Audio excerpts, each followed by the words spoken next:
Kalau tahun ini tidak dicicil ke arah formasi teknis, saya khawatir edaran Menpan tahun depan tidak akan terpenuhi, akan rampung honorer bisa rampung.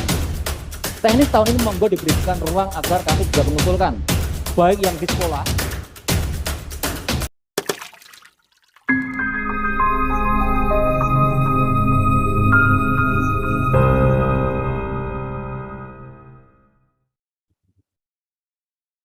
Nah ini Bapak Ibu.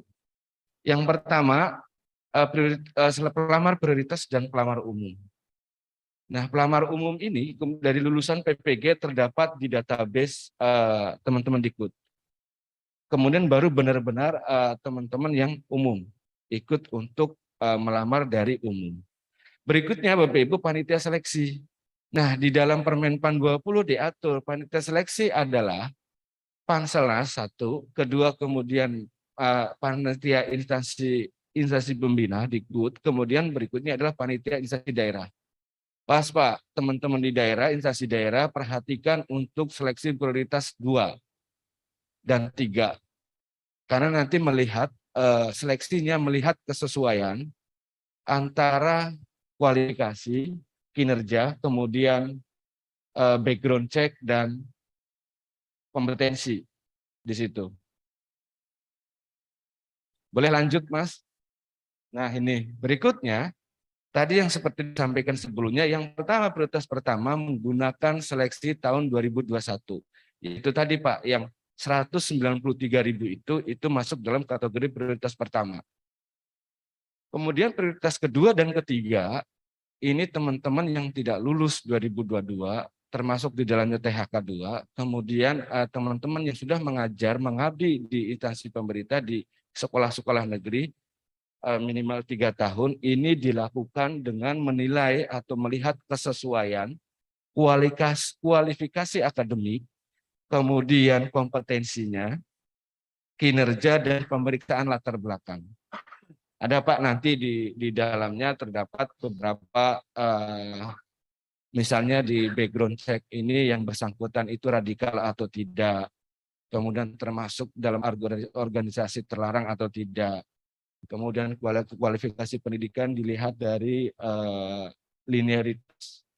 Berikutnya untuk kompetensi dan kinerja ini dilihat nanti teman-teman di daerah, kepala sekolah melihat yang bersangkutan itu sudah bisa menyesuaikan dengan performanya, harapan ekspektasi dari pimpinan, dari dinas atau tidak dan lain sebagainya. Panduannya nanti disampaikan oleh teman-teman Dikbud sebelah saya. Berikutnya Bapak Ibu sekalian pemenuhan kebutuhan. Nah ini Pak. Setelah itu pemenuhan kebutuhan pertama diprioritaskan untuk prioritas 1. Prioritas 1 atur dulu masuk. Usulkan prioritas 1. Kalau prioritas 1 misalkan belum terpenuhi, diisi oleh prioritas 2. Kemudian kalau prioritas 2 belum terpenuhi, masih ada formasi yang kosong, akan dipenuhi oleh prioritas 3. Kalau prioritas 1, prioritas 2, prioritas 3 belum terpenuhi, akan diisi oleh pelamar umum. Jadi 1 dulu selesaikan, prioritas 1 selesaikan, dengan urutan THK dulu masuk. Kemudian guru non-ASN masuk. Kemudian PPG masuk. Kemudian baru swasta masuk. Yang 193.000 itu. Kalau masih ada formasi kosong, sekali lagi, akan diisi oleh prioritas 2. Prioritas 2 itu teman-teman yang kemarin tidak lulus. Ikut seleksi tapi tidak lulus. Isi dari prioritas 2. Kalau prioritas 1 belum terpenuhi, masih ada yang kosong. Kalau prioritas 1 sudah belum terpenuhi, kemudian prioritas 2 belum terpenuhi, diisi oleh prioritas ketiga. Kalau prioritas ketiga belum terpenuhi juga, diisi oleh pelamar umum. Kira-kira begitu, Pak. Kemudian Bapak Ibu sekalian, lanjut. Nah, ini ada beberapa afirmasi tambahan nilai untuk linearitas, nanti masuk ke nilainya 100% dari seleksi kompetensi. dan ada lagi ini tidak ada perubahan dari tahun lalu. Kemudian untuk disabilitas akan mendapatkan nilai 10%. Ini relatif tidak berubah dengan kebijakan tahun sebelumnya. Jadi artinya masih sama. Nah, Bapak Ibu sekalian, mekanisme yang di 2022 ini Permenpan 20 untuk penetapan kebutuhan itu usulan formasi tetap dilakukan oleh Pemda berdasarkan rekomendasi dari Dikbud 193.000 termasuk yang tidak lulus prioritas 2 di situ. Kemudian penetapan kebutuhan oleh Menpan tentu dengan ketersediaan anggaran. Berikutnya di tahap 3 inilah sebetulnya yang nanti Bapak Ibu terlibat di dalam seleksi. Kita bedakan antara teman-teman kita honorer dengan prioritas umum. Kita bedakan. Nah, kemudian yang peserta prioritas 2 dan 3 dilakukan dengan melihat kesesuaian, observasi, Pak. Untuk prioritas 2 dan 3 di situ. Jadi nanti akan dipandu oleh teman-teman Dikbud seperti apa nanti untuk prioritas 2 dan 3. Berikutnya Bapak Ibu sekalian, untuk pelamar umum dilakukan dengan melihat prioritas 2 dan 3 sekali lagi dilakukan untuk melihat kualifikasi pendidikan akademik linearitas, kemudian kinerjanya, kemudian kompetensinya, kemudian background check. Itu dilakukan oleh teman-teman di Pemda. Tentu melibatkan kepala sekolah dan lain sebagainya. Nanti teman-teman Dikbud menjelaskan tentang itu. Bagaimana kelayakan dari seorang pelamar itu, apakah dia go or no go. Jadi dia tahan, tidak lulus, atau dia bisa lanjut untuk diangkat menjadi P3K di situ. Tentu nanti teman-teman Dikbud melakukan verifikasi sesuai dengan panduan atau pedomannya di situ. Nah, khusus untuk teman-teman honorer, pelamar umum Bapak Ibu sekalian, ini kita lakukan tes dengan menggunakan CAT UNBK dengan nilai setinggi-tingginya di situ. Baru pelamar umum kita lakukan tes. Untuk teman-teman dari PPG, kemudian dari umum, kita gunakan dengan nilai tinggi, passing grade yang tinggi. Nah, ini kita ambil dari nilai-nilai tinggi top rank di sekolah yang tidak ada pelamarnya. Jadi kalau misalkan teman-teman honorer sudah ada di situ, dia wajib memilih pelamar di tempat itu. Kalau di tempat itu masih kosong, di sekolah itu masih kosong. Nanti kita des dengan teman-teman, ada tim secara teknis, nanti kita membantu menyusun itu. Kemudian nanti Bapak Ibu usulkan ke Menpan dengan melalui sistem itu, kita tetapkan nanti di situ. Nah, dari progresnya, lanjut Mas. Lanjut, yang tadi sudah disampaikan. Nah, saat ini Bapak Ibu baru 16% usulan dari Bapak Ibu sekalian. Nah, sementara 193.000 itu sudah menunggu untuk dilakukan proses seleksi. Jadi proses usulan saat ini masih ada di angka 16% dari total kebutuhan. Nah, teman-teman di Pemda, Bapak Ibu sekalian diharapkan dapat mengusulkan kembali sesuai dengan kemampuan keuangan di tempat Bapak Ibu untuk formasi guru. Jadi yang sudah sebelumnya tahun lalu sudah diusulkan tetapi belum mengakomodir, dan apabila keuangan masih mencukupi, Bapak Ibu bisa lakukan pengusulan kembali. Nah, tentu rincian formasinya, datanya ada di teman-teman nanti di di desk dengan teman-teman teknis untuk diusulkan kembali. Nah, periodenya Bapak Ibu dengan ketentuan kami sudah menyampaikan ke Bapak Ibu mungkin hari ini juga bisa disampaikan bahwa informasi dibuka kembali dengan ketentuan untuk di 2022 ini Bapak Ibu bisa melakukan usulan kembali, tetapi tidak untuk mengurangi yang sudah diusulkan. Bapak Ibu boleh menambah, tapi tidak diperkenankan untuk mengurangi.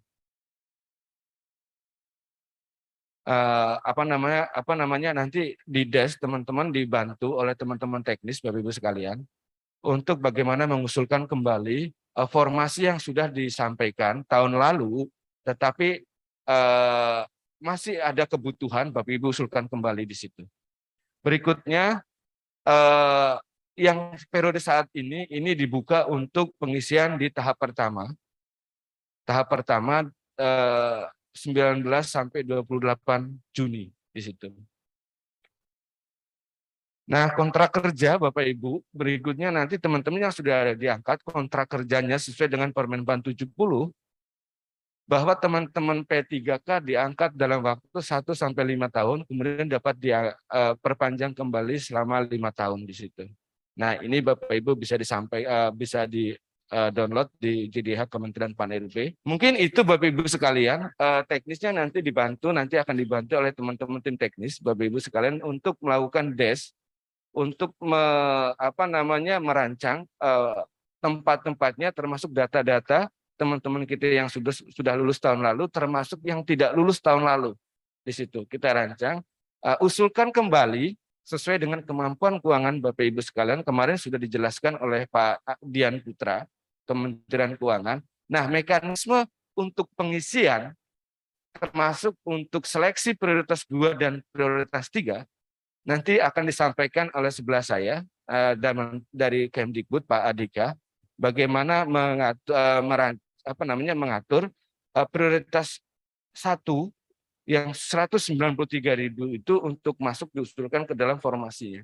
Mungkin itu Pak Akbar dari kami, tidak banyak, lebih nanti mungkin di desk dengan teman-teman lebih jelas head to head bagaimana merancang itu. Terima kasih. Assalamualaikum warahmatullahi wabarakatuh. Waalaikumsalam warahmatullahi wabarakatuh. Terima kasih Pak Suryo.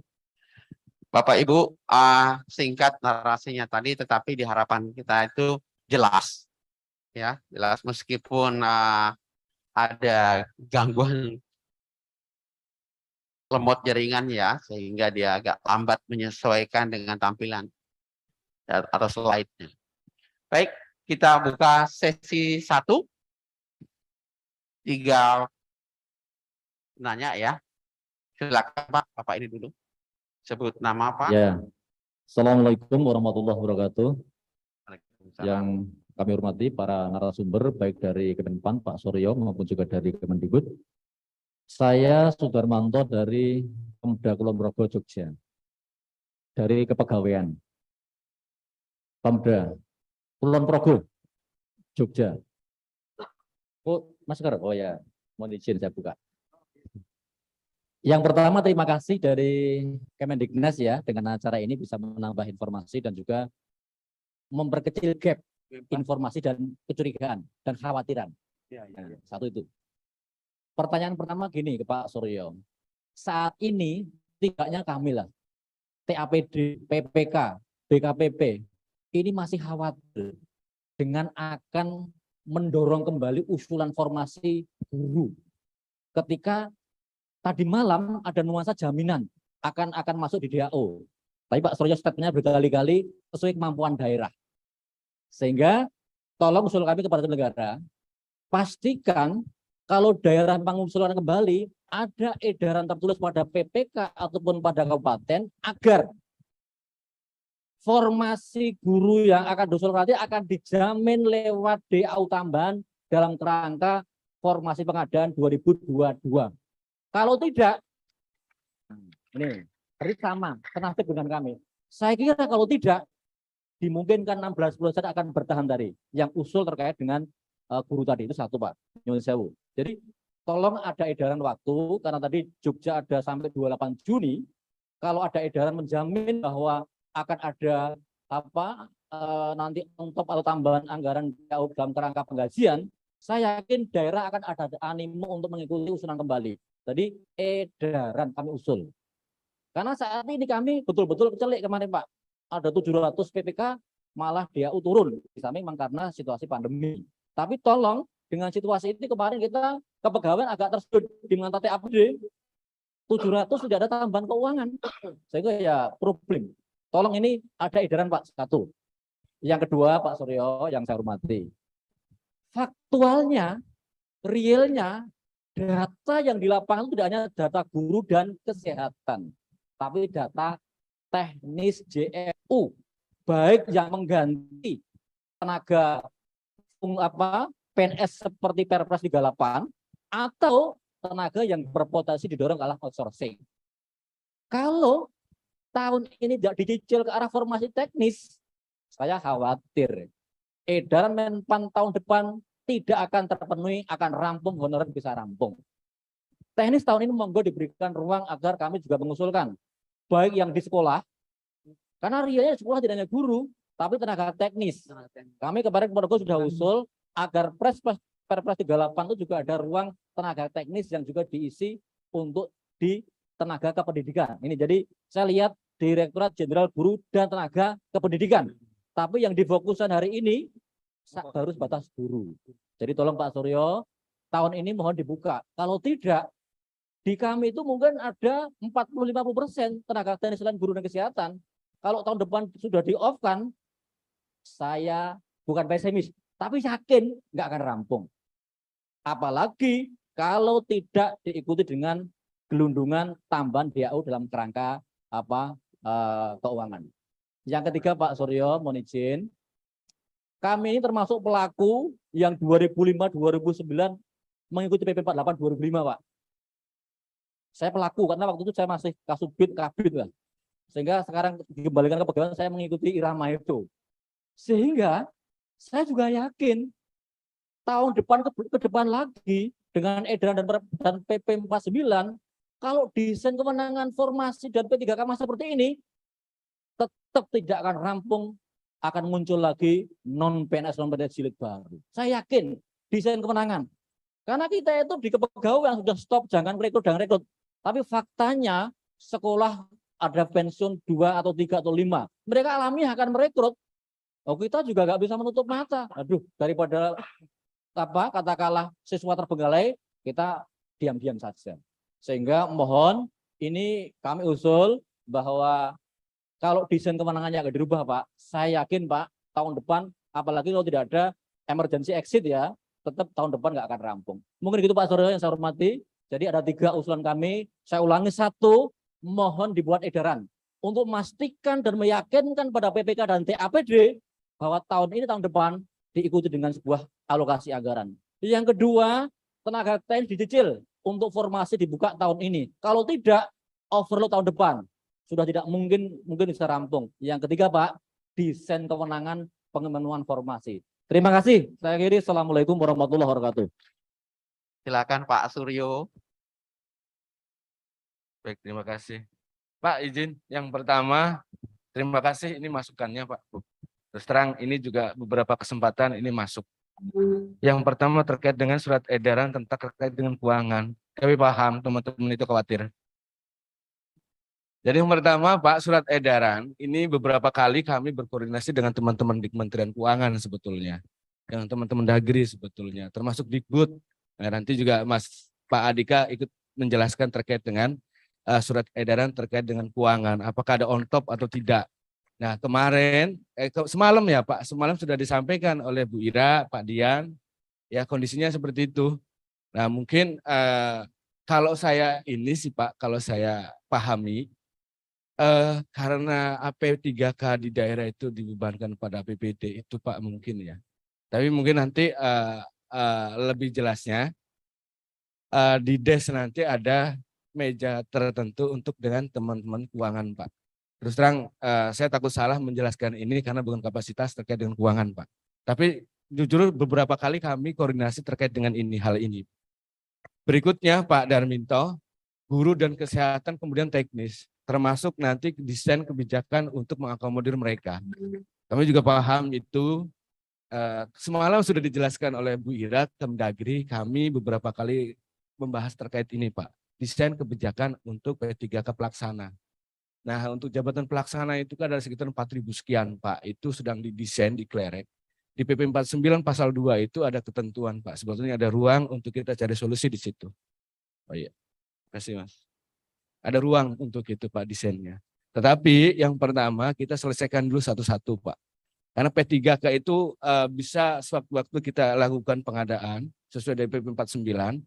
Tidak seperti PNS dalam sesuai dengan siklus anggaran dan lain sebagainya. Kalau P3K bisa kita lakukan sewaktu-waktu sesuai dengan aturan mainnya, rule of the game-nya di PP 49 bahwa instansi pembina, instansi pengguna dan pansel bisa melakukan pengadaan di situ. Jadi untuk yang teknis Bapak Ibu kita selesaikan terlebih dahulu, guru, kemudian kesehatan sesuai dengan prioritas nasional. Tentu kemudian baru kita selesaikan itu. Makanya ini Pak, Bu, kalau bisa 1-2 hari ini kita selesai itu, baru kemudian kita selesaikan yang lain. Satu-satu Pak kita selesaikan Pak Darminto. Desain kebijakan sedang dibahas oleh bos-bos kita di atas sana Pak. Nah mudah-mudahan ini segera keluar desain kebijakan untuk mengakomodir teman-teman yang honorer yang tidak masuk di persyaratan PNS atau tidak termasuk di persyaratan P3K. Karena perintahnya sesuai PP 49 itu tidak boleh mengangkat, kemudian kita lakukan penataan terlebih dahulu. Penataan teman-teman kita yang honorer masuk persyaratan untuk PNS, kita ikut sertakan untuk PNS. Kalau yang masuk persyaratan untuk masuk P3K, kita selesaikan P3K. Persoalannya yang tidak termasuk dua-duanya. Gitu kan Pak Darminto ya? Yang tidak termasuk dua-duanya. Nah ini kita tunggu Pak, sekitar 1-2 ada ruang sebetulnya untuk desain kebijakan itu. Nah desain kebijakannya seperti apa? Saat ini untuk jabatan pelaksana itu ada 4.000 sekian, jabatan mana saja yang pelaksana mana saja teknis, termasuk teknis itu, yang bisa diisi oleh P3K. Mungkin itu Pak Darminto ya.